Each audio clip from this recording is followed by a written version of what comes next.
Hey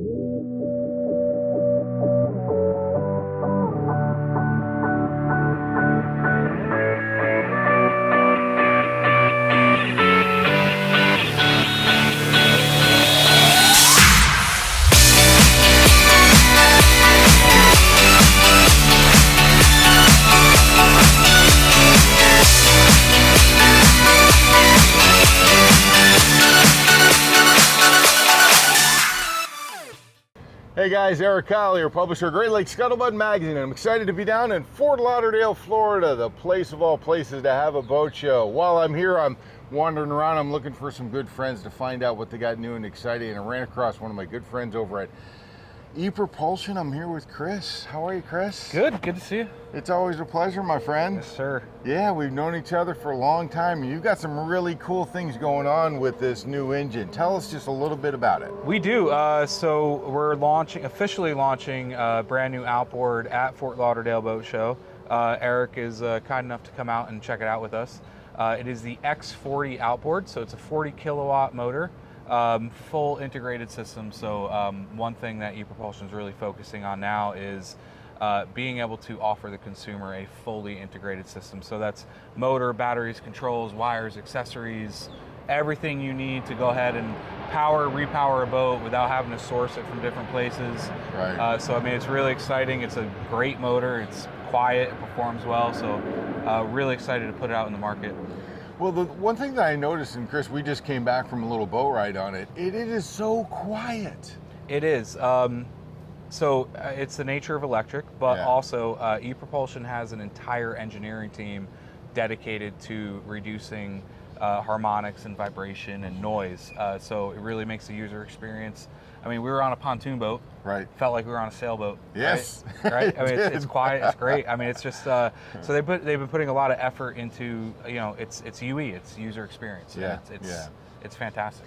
So you said 40 kilowatt. Is that equivalent to 40 horsepower? How does that work? No. So it's basic math is about 1.3. Okay. So we're sitting somewhere between 56 and 60 horsepower on this one. So it really prop design, motor output, boat weight, depends on speed, but it performs well. It gets up and goes.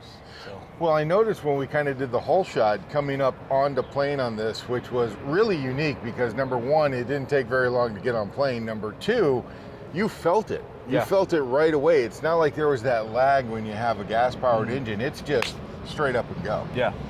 I mean, that's the torque of an electric motor, right? Yeah.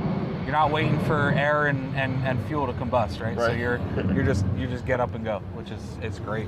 Now the range on this I thought was absolutely amazing. I know that you had it charged at 96%, and we were going about 5 knots, and I looked down to see what kind of duration of time we could cruise at that 5 knots, and it was like 17, 18 hours. Yeah.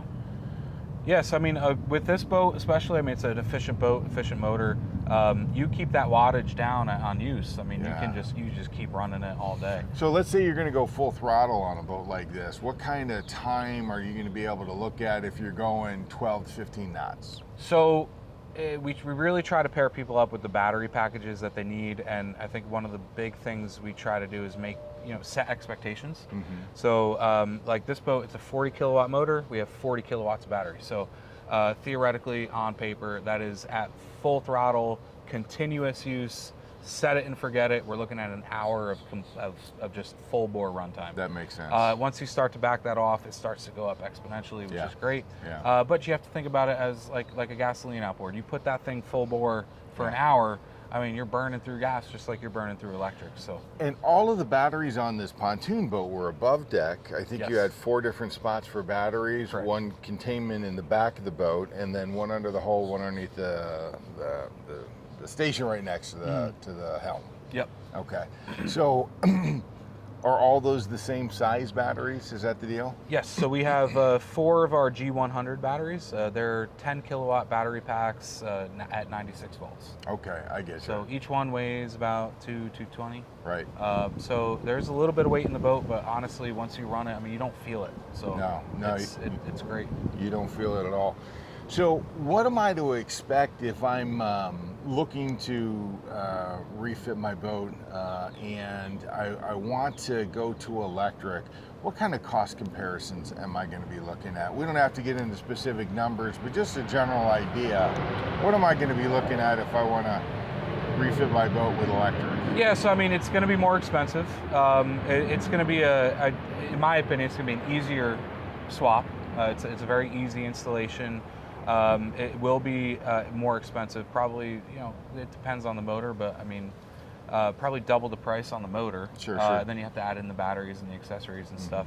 But with that, you're also getting the user experience, the quiet, the thrust, the torque. And then you're getting the almost no maintenance, and the longevity. So the batteries that we're using are LifePo 4. Those are 3,000 cycle batteries. So after 3,000 cycles, you're looking at about 80% of efficiency, which means you can basically do a full cycle charge every year for almost 10 years. I love it. Right. So I mean, it's the longevity's there. Yeah. Right? So it's I great. love it. I love it. Plus, of course, you're not buying gas. Yeah, I mean, and we all know that dock gas is expensive, right? Yeah, a lot more expensive than that car gas, Yes. That's for sure. So, if I want to find out more information about the new 40, and you're calling it what again? The X40. X40. If I wanted to find out more information about the X40, because I know ePropulsion is a company of Mac Boring. So Mac Boring is the distribution for ePropulsion. Okay. And we cover North and Central America. So if you want more information, you go to macboring.com or ePropulsion.com. Or you can look me up and give me a call, and I'm happy to help. I love it, Chris. Thank you so much, Thanks, my buddy. friend. It's good seeing you. Yeah, good to see you too. Awesome. Guys, this is the wave of the future, literally, no pun intended. This is how boats are going to be propelled in the future. Mac Boring, ePropulsion, they're leading the way. So make sure to go to ePropulsion.com or macboring.com, learn more about the X40. Yes, sir. And guys, we'll see you out on the water. Awesome. Thank you.